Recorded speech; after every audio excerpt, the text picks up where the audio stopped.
This is the I Heart My Life show. Welcome to the I Heart My Life show. We have the incredible Brad Williams with us. He's the astrologer for leaders. And right before we jumped on, he did a little mini reading for me. And if that's any indication of how amazing he is at this work and what he does with people like me who are high performers, high achievers, I'm just so excited for this conversation because you were spot on. And I know we're going to go even deeper and you have so much to share with our audience. So thank you for being here. Hey, thank you for having me, and I'm, happy to share whatever I can to help the audience find wholeness in themselves. Beautiful. So before we get into all of the details and all of your wisdom, can you just tell me a little bit about your backstory and how you even came to do this work in the world? Oh, wow. Do we have 5 hours? Yeah. So, it's one of those things what I've tried to put it in an elevator speech, like basically the 30-second kind of compartmentalized idea around this. And so I'm going to do my best to do that, but it never works. But, I was just a young boy growing up in the 70s and 80s and 90s and just feeling all these different things and was very impressionable to like Star Wars and the Karate Kid. And you're like, well, what is that? Like Star Wars is lightsabers and spaceships. But you think about Yoda, you think about all the wisdom being shared from Yoda. There is no try, there's only do, and this crude matter. And he's talking about our skin and all of that. And then the wisdom of Mr. Miyagi in The Karate Kid. And so growing up being sort of around that. And then my mom would see psychics too, but we also went to church on occasion. I'd go to vacation Bible school and all that kind of stuff. And so all of this kind of, this sort of spiritual kind of things that were around me, but I was also a kid that played sports and got into trouble and threw rocks at cars and, did all the things that, I shouldn't do. But, a boy being a boy in the 80s and riding your dirt bike and all the things that you see in Stranger Things and all that kind of stuff that I resonate with. And so very early on, I was sort of tapped into this sort of unconscious, collective unconscious kind of thing that I didn't have words for. And I would try to like move things with my hands and my mind and all of that and getting wrapped up in it. And in my book, which we'll probably discuss later, I talk about Halley's Comet being a huge point of me sneaking out of my house as a 9, 10-year-old to go look at this out in the field of my elementary school, which was probably about, half a mile away. And so, diving into all these kind of layers, I got into my early 20s, getting kicked out of my college. I'm kind of listless, but I do have my grandparents that sort of raised me that are part of my conscious. Like I didn't want to let them down. And so I got into computers, started going to church heavily, was going to a Catholic church in Norfolk, Virginia. I'm from Virginia Beach. My uncle was taking me there. And then I moved to Nashville the first time in 1997. I go to church here. I get baptized, Barry's Chapel Church of Christ, and I'm really feeling the essence of the spiritual energy that I'm just enmeshing myself in at the time. And so I would go see my preacher every Wednesday to have discussions. And in the back of my mind, I'm thinking about Edgar Cayce. And I don't know if you're familiar with Edgar Cayce, but Edgar Cayce was the most prominent psychic of the 20th century. And he was the father of holistic medicine. And so his organization is in Virginia Beach, the Association for Research and Enlightenment. And so this was always in the back of my mind. And one day I asked Jerry Barber, who was the preacher at the time, I said, Jerry, can you tell me when the prophet stopped? Can you tell me when the prophet stopped in the Bible? And he said, there's 3 words that can never get you in trouble. And it's, I don't know. And I was like, huh. And so that sort of opened this door for me to like start exploring sort of other areas that were outside of the Bible. And he did that. That's not what his intention was. And I understood his intention is to basically have faith. I mean, that's a very prominent thing. But at the time, this impressionable 22-year-old, was like, oh. And then what fell in my lap maybe a few months later was the book, The Celestine Prophecy.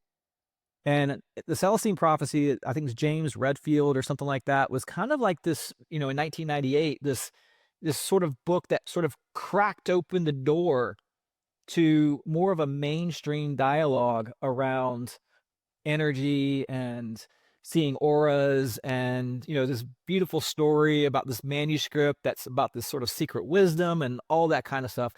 And so I was like, oh, wow, what is this? I see these things. I've felt these things. I just didn't have the language to put towards it. And then right after that, I discovered the Dead Sea Scrolls. and like the book of Enoch and like all these different things. And I'm like, whoa, why aren't these in the Bible? Like what, like, you know, it talks about Jesus growing up. It talks about all these other different things. And so it just gave me permission to go study other religions and other faiths. And so I did that. And so eventually I moved back to Virginia Beach. This is 1999-ish or 1998 still. And I'm reading the book, The Art of Happiness by the Dalai Lama. And in it, he says, compassion is the key to your own happiness.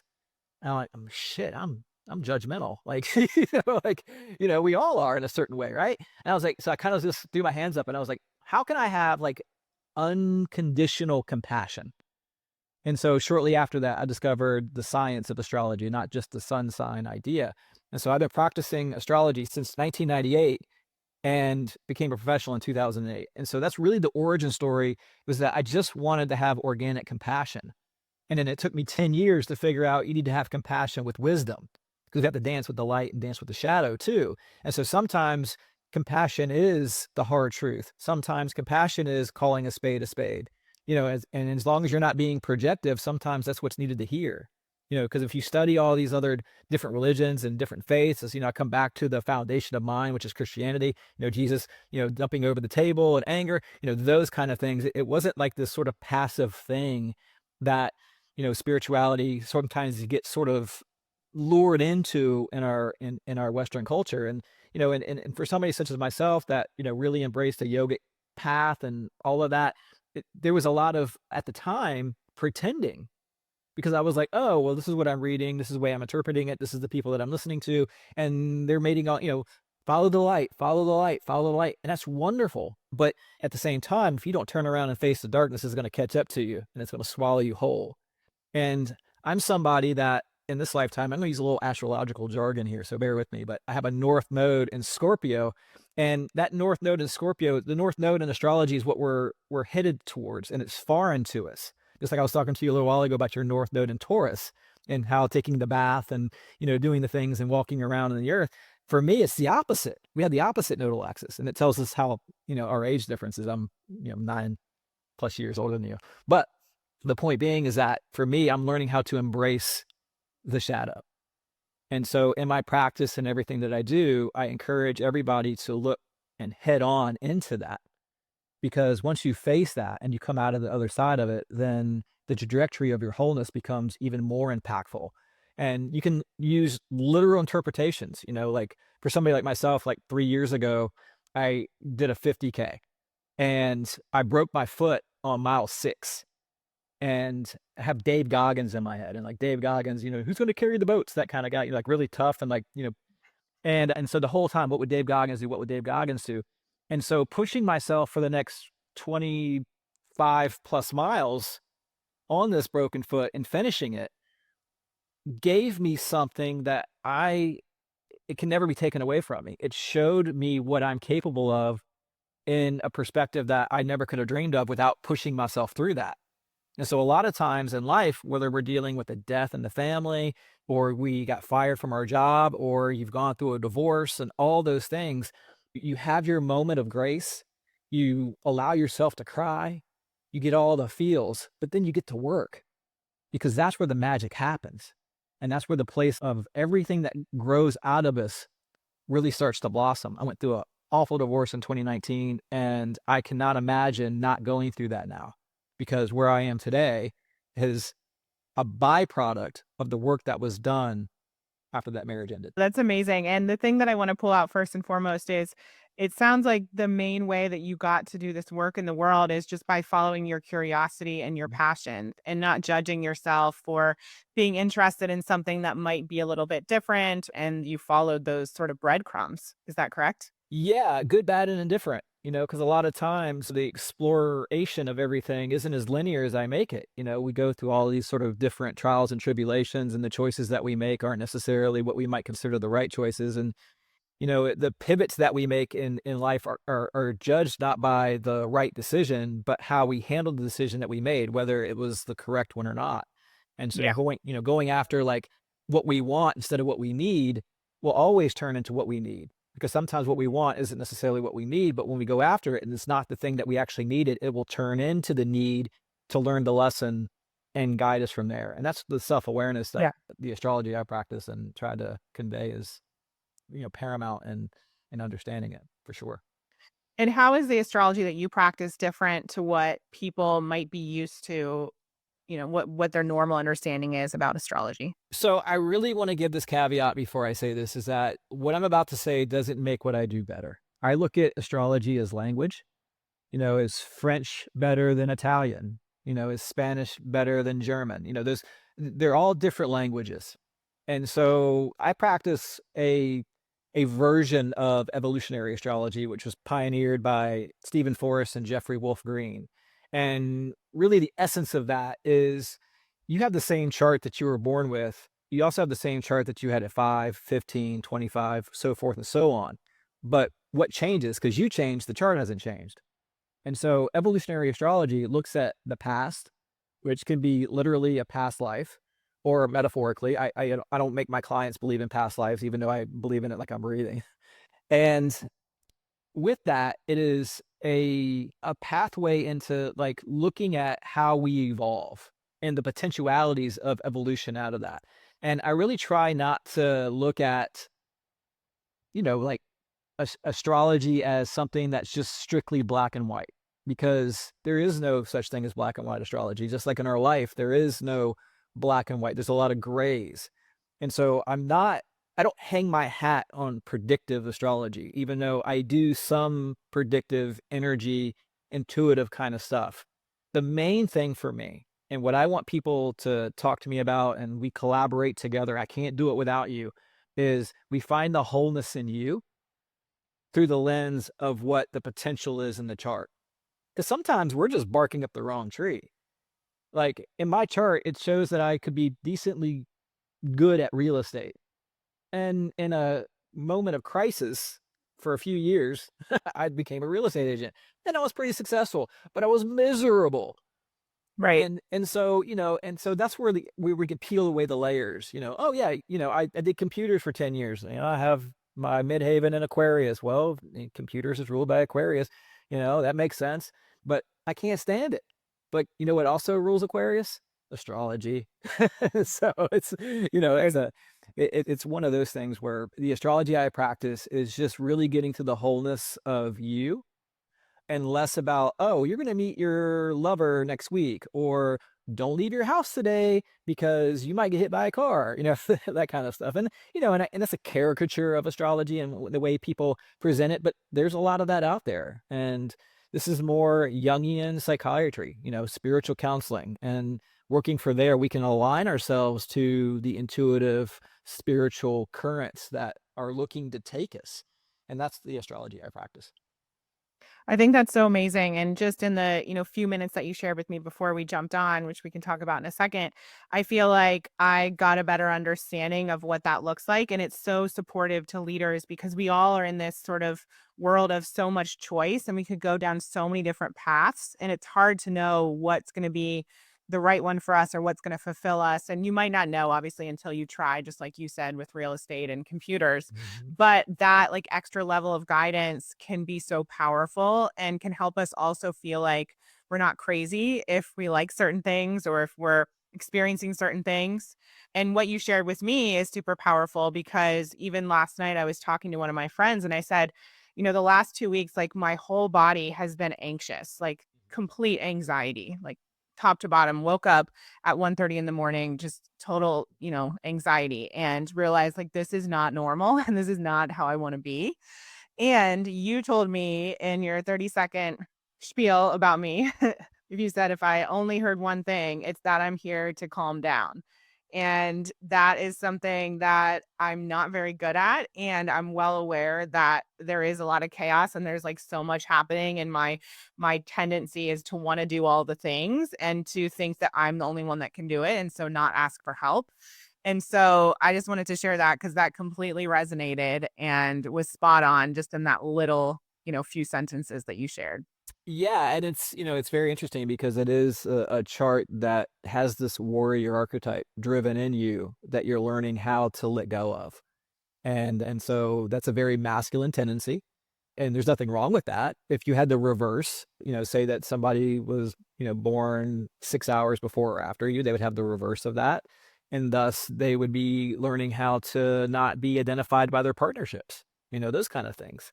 And you're learning how to partner and trust and all of that. And, in order to have that lesson be a part of your life, especially the first 30 years of life, we learn to build and develop the coping mechanisms that make us scared to trust other people. And so that's the side of it. The first 30 years of life is about ego identification and how the world sees us. And we're doing the things that the world wants. Our friends, our peers, and our family own 3/4 of us. And then after 30 is about spiritual identification and how we see ourselves. So we're healing from the karmic patterning that we brought in to heal by the experiences we have in the first 30 years. And in the next 30 years, we get the opportunity to really discharge that. And again, that's a broad generalization. We're obviously working on things before 30, and sometimes we're, developing new things in our 30s and 40s. So it's not that kind of black and white kind of thing. But at the same time, it is a great general rule of thumb to look at our lives in those segments and to bless the first 30 years and all the trials and tribulations that we had to go through, especially around 7 or 8, around 14, 15, about 21, 22, and then getting into 28 to 30.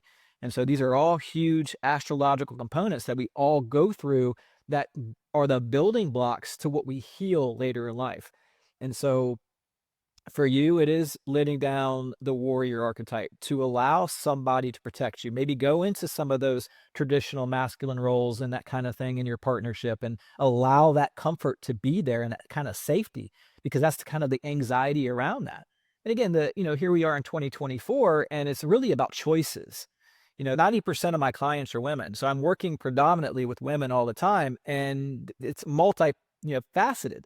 We can't put the women into a monolithic group and say that all women are all this, because, stay-at-home moms who are super empowered by what they do, and then people like my wife, who is like super CEO here in Nashville, who has 4 kids, so it's all points and in between. And so looking at traditional ways of relationship, when it comes to the male-female dynamic, can sometimes alleviate a lot of that angst and anxiety. But sometimes we're in a society in which, oh no, we have to be fully independent and not let people take care of us and that kind of thing. And again, that's not disempowerment, that's trust. And so in a lot of ways, and not to get so poignant about your chart, that's what you're here to do. You're here to let somebody kind of take care of you. Mm. And that's okay. And it doesn't take away your ability to lead. It doesn't take away your ability to do anything. It just gives you sort of a safe landing point where you can just be like, okay, all right. Yeah. The world is crazy. I've been out there kicking ass, and now I just need a break, and come here, hold me. And that's okay. Yeah. And the other thing you mentioned was that there's actually like a level of anxiety that you see in my chart as well, or I'm the type of person that's predisposed to that. Can you speak Yes. to that a little bit? Yeah. So there's Virgo in your chart, and Virgo is, it, I always date myself when I use this analogy, but like back in the 90s and maybe even the 80s, there was this commercial. It was like BASF. We don't make the products you buy. We make the products you buy better. And so that's what Virgo is. So just imagine the wheel of life. And so all signs come in there and they build different components of the wheel. And some are bigger than others. Like Leo is going to have like the biggest spot. They're going to be like, hey, look at me. I got the biggest spot. And so they're building it, but then it gets to the smallest piece in the wheel. Now this wheel is not going to turn without this piece. This is the crucial piece. And this is, again, metaphorically. And that's where Virgo comes in. Virgo energy is the craft person. They're the person that seeks out to perfect whatever it is that they're interested in or that they're, automatically good at. But in doing so, they know every single fault with every single thing. And so your Venus and Mars is in Virgo. And so if we break down Venus and we're looking at it from a feminine perspective, because that's what Venus represents, we were looking at it as in values. Venetian values. This is where that little voice in our head, the one that never shuts up, that comes from our Venus. Now let's imagine that it's in Virgo, which is the sign of perfection.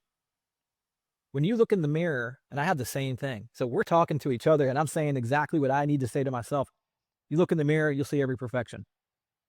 You look at the work that you do, you'll see every perfection or imperfection. And it's like, all of these different layers that we have to come to grips with having good Virgo energy to say it's good enough. And there's a great saying that Stephen Forrest has that's perfection is the enemy of good enough. I think he took that from some Italian thing, but I don't know. But either way, I'm going to attribute it to Stephen. But Yeah. perfection is the enemy of good enough. And that's what Virgo's learning to do, because at the end of the day, when they put their effort into what they're trying to perfect, it's still going to be better than any other sign in the space that it needs to be in. And so you can imagine having this thought all the time about how imperfect you are. People that don't have Virgo in their chart don't think that as much. Now, it doesn't mean that other signs don't. It just means that Virgo is, it's like the blessing and the curse. We get to the point of refinement. And then I hear these goofy things that, and I read about it and like whatever about Virgo having their sock drawers organized. And like, if you see my closet, it's not organized at all. But my brain is in a lot of ways. And there's these different compartments and different things all over the place about refinement and where I'm lacking. And you can do a couple of different things. You can either put your head in the sand and like just be over it, which is not good for a Virgo person at all, because once you pull your head out of the sand and you see that you haven't worked on the thing, then it's gotten so far away ahead of you, and you still know where you're at in the journey. You still know how much further you have to go. And so it's getting to the point where you're not trying to get to the 100%, but you're trying to get to 75, 80%, because your 75 and 80% is another sign's 100%. And that's accepting that. And that way, the anxiety around everything that's in your life starts to dissipate, because you know that the effort that you're putting in is good enough. And you might not get all the numbers that you want. You might not monetarily get everything that you expected, but it's a matter of the anxiety that we present in ourselves can be a block to a lot of that when we just learn to let go of it. And then all of a sudden, those things that we were worried about sort of fade away. And then that, and again, this is going to sound like woo woo cheeky, but that abundance that a lot of times prevents us from feeling secure in ourselves and creates the anxiety and all of that will come in. And Virgo's it's very important for Virgo to never go after something specifically for money. And other signs should, but Virgo should not. And the reason for that is because that gets in the way of the craft person, the thing that you're trying to build and the thing that you're trying to create that is of the essence of perfection. And if we got in the back of our mind, oh, well, this might not make money, or this isn't the day to do it because it's going to cause me to, then you're not focused on the thing that you're trying to build. And eventually what happens is it becomes a service. And so Virgo is the sign of service. And so what you perfect becomes of service. Now, it's organic service. I'm not somebody that is, oh, you have to go work at the soup kitchen. Oh, you have to go this, because everything that everybody does in the essence of who they are is giving back. And there's plenty of people that want to do the soup kitchen, and the Cancer types and the people, the Pisces types, those are going to want to do that. But somebody that is, a Libra and, has Virgo type of elements in their chart and a Gemini moon has something to say. And that's enough. And coming to grips with that in a lot of ways with somebody that has such a genuineness that you have, that understands the imperfections of the world, and that can overwhelm you, because those imperfections in the world can definitely create a sense of, well, if this was done better, then that would be better. Or if that was done better, then we wouldn't have that. And you feeling all of that creates a tremendous amount of anxiety, because out of any other sign, Virgo knows everything that's wrong. And a Virgo in the shadow could be arrogant about that because they know, but then they can be like telling everybody what to do and being overly critical and, those types of things. And I'm a Virgo Venus, all of that. I've battled these things throughout my life. I'm 49 years old, and I've learned with my wife, Lauren, to just shut up and listen. But it doesn't mean that at times I'm not thinking, oh, well, if she did it this way, it probably would have worked out better. And I think that all the time. yeah, exactly. Yeah. Yeah. Yeah. Totally. So I love the way that you're saying this. And it actually makes me feel really emotional because it makes me feel like I'm not a crazy person. And also that I don't need to change all these things about myself. I just need to understand how to best like harness it when need be or utilize it for the good and like as a superpower when the time is right. And so I can totally see, and I hope everyone listening and watching can as well, how this would be so impactful for all the leaders that you work with. Because when we have these natural tendencies, like what you just described, and I'm trying to work in a team environment, or I'm noticing all the imperfections in my relationships, there are times where I can talk about that. And then there are times where, like you said, just keep it to yourself. So I can see how your work is so incredibly powerful to the people that you serve. And we'll definitely link all the information about booking with you and your website because I'm sure people are going to want to book sessions. But yeah, just thank you for explaining that because, like, honestly, it just makes me feel less anxious just hearing you Mhm. describe my chart and reflect that back to me. Yeah, it's interesting because, like I said earlier, at one point it was like 95% women. Now it's gone down to 90 because I got some smarter men coming in. But it's, what I do in this, and I kind of alluded to it earlier, is it's co-creation. All that I am doing here is being a conduit to you. And Right. so, on one hand, I can't take credit for that. But on the other hand, I have to take full credit of showing up because there's been this different juggling act at one point, like 2010-ish. I was like super egotistical, like, I became a professional astrologer in 2008, and all these people are patting me on the back and like coming from the kid that couldn't get the girls in high school, like that, like all of a sudden it goes to your head. And so I learned some very valuable lessons about ego. And so, but then you can't deflate it too much, which I probably did shortly after that until the point where here, in the last 5 years or so, I've really developed a nice balance around that. And so I bring this up for you because with a lot of women in this space and the people that I try to help, especially in business and CEO types, I've seen it so many times where they feel guilty for their success, whereas my male clients never do. And, they get to this point where they've, built a multi-million-dollar business. They're doing great. And then all of a sudden there's like this, oh, I feel guilty. I don't want anybody to know I went on this trip. Oh, I don't want anybody to know I bought this car because they don't want to appear to be like, ungrateful for their success. But at the same time, when you build something from scratch, the work that's put into that is really sacrificing many other parts of your life that only people that judge you for that get to see the end result. And so for a lot of my female clients that feel this way, it is about really owning the idea that you don't have to be the mother of the world and take care of their feelings because they might not have the same success as you.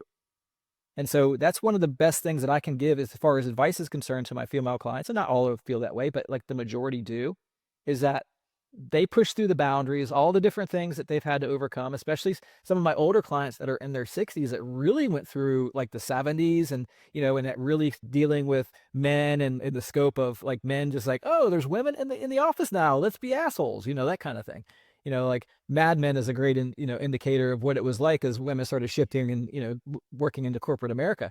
And so I look at my matriarchs that are in their 60s and 70s that built businesses that had to go through that. That's like, wow.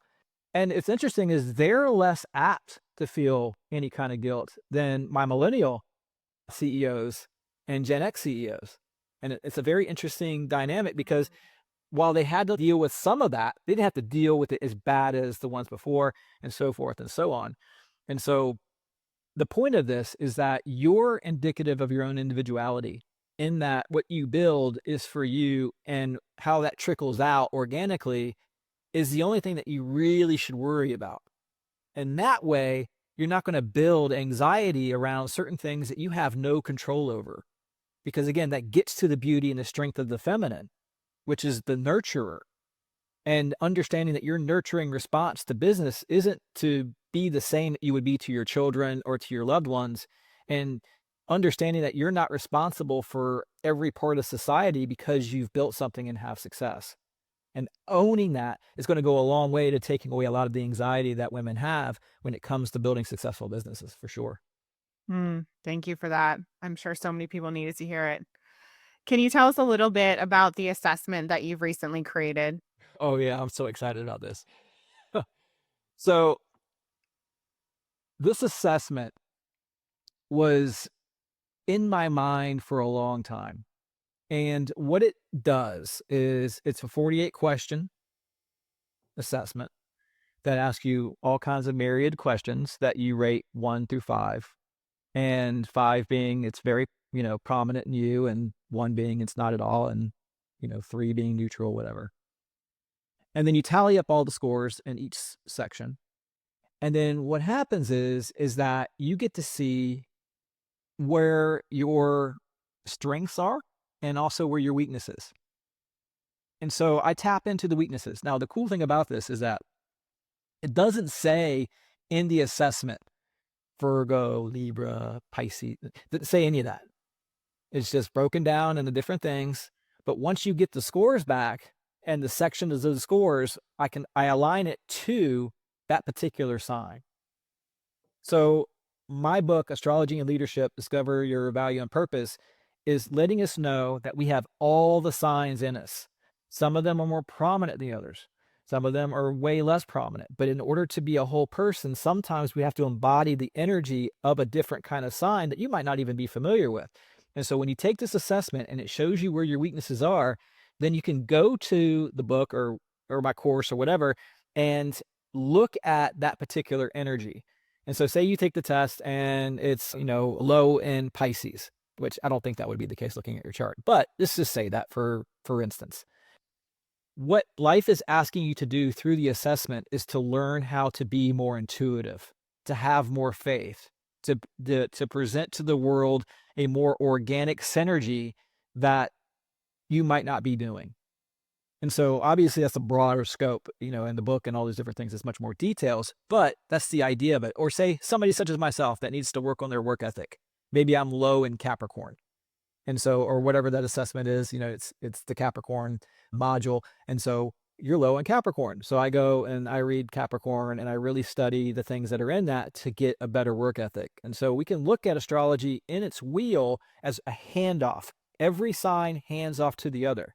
So you have birth, the cosmic spark being Aries. And so if you feel Aries energy, what you're feeling is fire, right?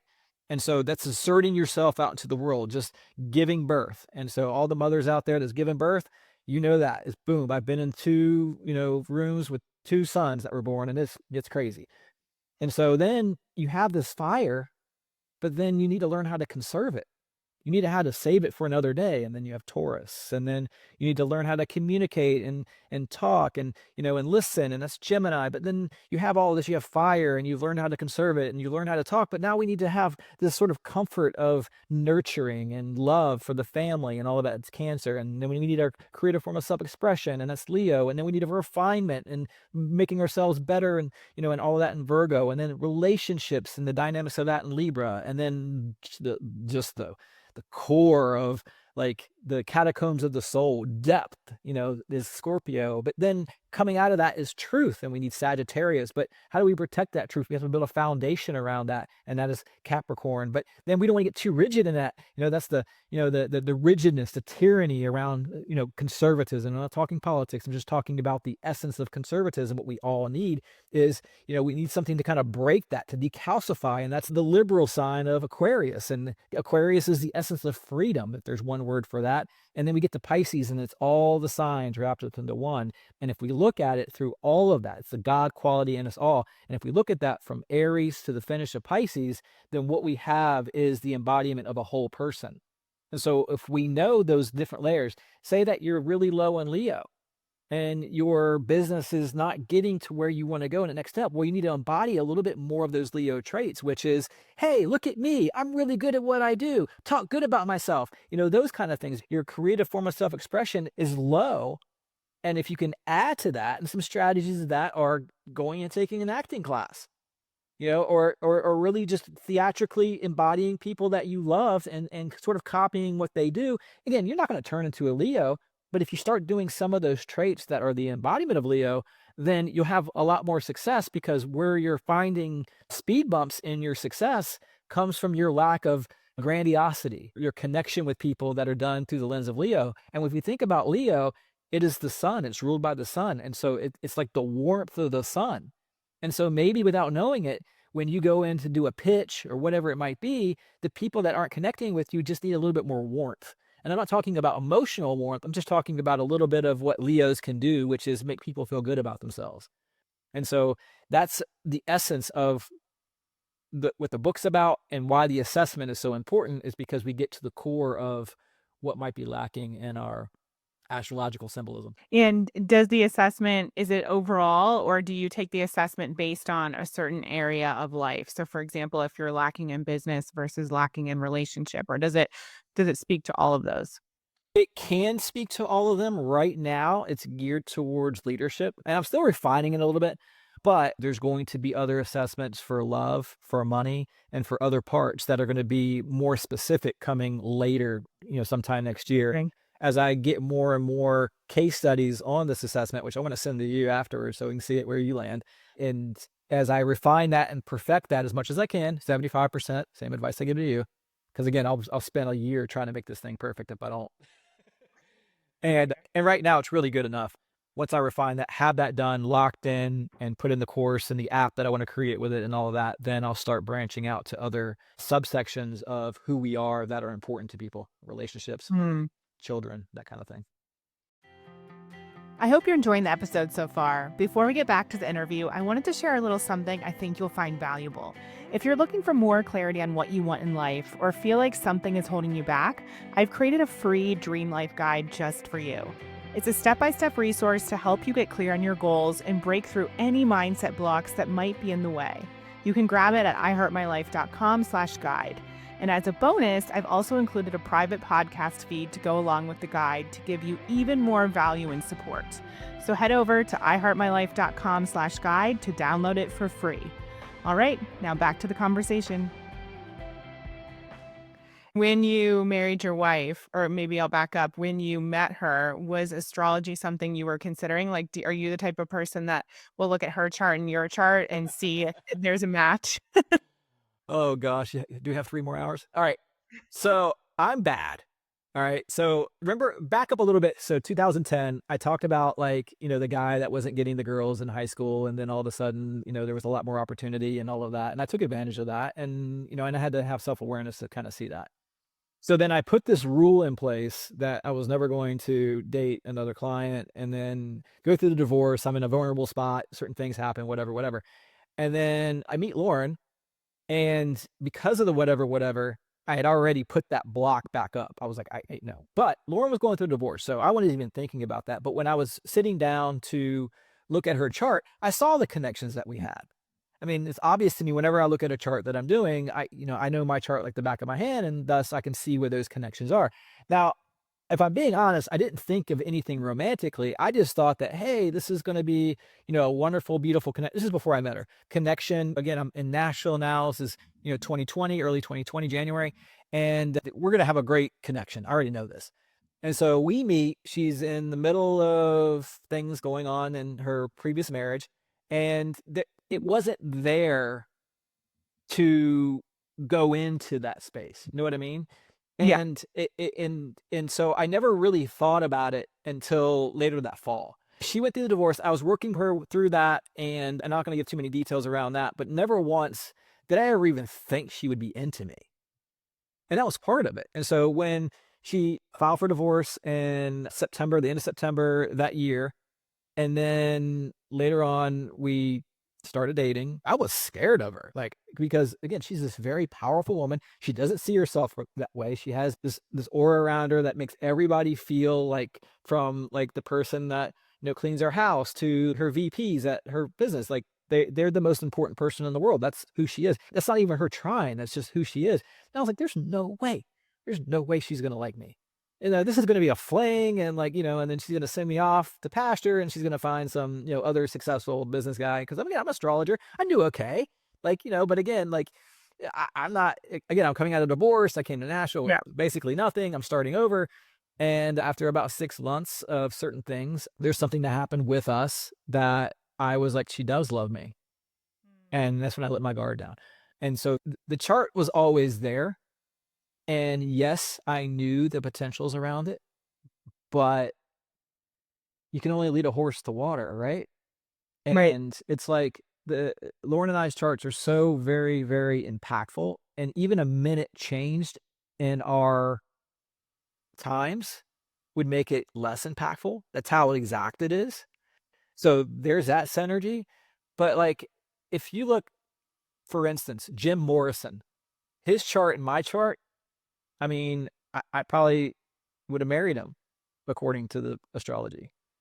I love Jim Morrison, but I've never met Jim Morrison. And Right. maybe it's just one of those things where he's a spirit guide or something like that. Like, Yeah. and so another person that I have a significant impact with as far as the charts are concerned that's famous and dead is Martin Luther King.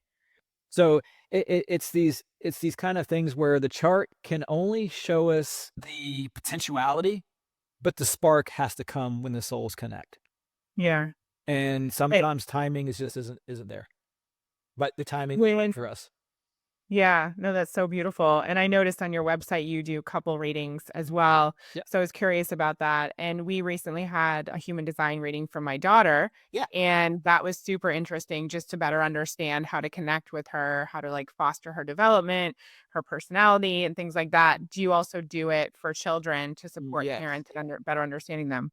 Children are really fun because and a lot of times if I really cap it at like 16 years old for a reading. Now, sometimes depending if I meet them and I'm like, there's something uncanny about this one, I'll do, 14, 15. But a lot of times when somebody's very young and they get a reading with me, their chart is very special because there's something that they need to understand significantly about themselves and not wait to 40 to figure it out. And but for the most part, me working with kids in general is just the parents calling me, giving me their stuff, and I help navigate the certain things that these kids need to get the parents out of the way. And, understanding our children from that perspective goes a long way to not having them have so much of our stuff that we dump Yeah. onto them. Yeah, because my 24-year-old, who I adore, who lives in Colorado now, he has so much of my shit and baggage on him. It's going to take a while. But our toddler, he's, I mean, he's as free as a bird. That kid is, I'm excited to see. I get a bit of a redo because, when you're 24, 25 years old and have a kid and you have one at 47, you're very different and much more wise. And so Ezra is being raised in a way that is you can already see the difference with him and the other kids. But kids are very paramount in astrology, and the first 30 days of a child's life, astrologically speaking, can give insights to the first 30 years of their life. So every day for a year, and that's one of the techniques I look at when looking at a child's chart. Wow. Okay. But you normally wait till they're 16 to read the chart. No, to do an actual reading for them. Oh, I see, for them, but you And the can do parents are do it. not allowed the parents are not allowed on that. Now, if a Yeah. child wants them to hear it afterwards, that's Mm. fine, but at 16, the parents have to go Hmm. because we're I love that, at yeah. yeah, at this point in time, they are becoming their own person, they need the freedom to talk to me. Sometimes it's breaking down barriers so they actually will, so because 'cause they're like, "Well, you're gonna talk to my parents."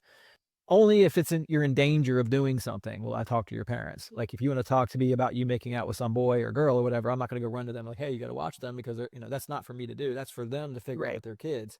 Amazing. Well, thank you so much. I have one more question before we get into that. Where can people find the assessment and the book? I'm not sure if they're out yet, but when they're ready. So, the book is now in pre-order. You can do that at my site at bradwilliamsastrology.com. The assessment is going to be up, I'm hoping, in the next 10 days. It's not exactly because I'm trying to figure out a way to put it out there to where it's in an app form, and it might take longer to be able to do that. But if you're curious about it, just shoot me an email off my website that you want to do the assessment, and I'd love it because I'd love all the data that I could have, and I'll send it to you, and you can take it from home. I also started a Substack in November that I'm very, very proud of. And I would love people to go there. Just look at Brad Williams Astrology on Substack and also Instagram. Brad Williams Astrology on Instagram are the best places to find me. Amazing. So, final question we ask all of our guests. What is one way that people can create a life that's better than their dreams and far exceed their wildest expectations? Courage. Courage in all things. Courage is the trait that, because fear, we're not going to get rid of. Fear is always going to be there. But those that are the movers and shakers, those that really create a pathway in their life of wholeness, have the courage to really go after what they believe in, the courage to get out of the relationship that has been holding them back for so long, the courage to tell their best friend that they can't have them in their life anymore because even though they've been friends since they were 12 years old, their decisions and choices in their life hasn't really been congruent to your growth. I mean, courage can come in every different way. Going and asking for a raise, the courage to do that, asserting yourself out into the world. Assertiveness is the number one trait of Fortune 500 CEOs. You know, my wife, Lauren, when she took the Big Five personality test, is high in assertiveness, more so than me. And that's the thing that if you're pursuing your dreams, you have to go out there and grab it. And then a lot of times people get scared around, oh, well, I don't want to step on people's toes and all of that. But at the end of the day, if you're doing it in a way that is empathetic to what your hopes and dreams are, and the final outcome of that is a pure sense of you, then the people that get in your way are just the obstacles to you finding happiness. And once you get the happiness and meaning, then you're more impactful to people. And that should be the goal than, oh, I don't want to rub this person the wrong way who is wishy-washy about what their goals are and their dreams.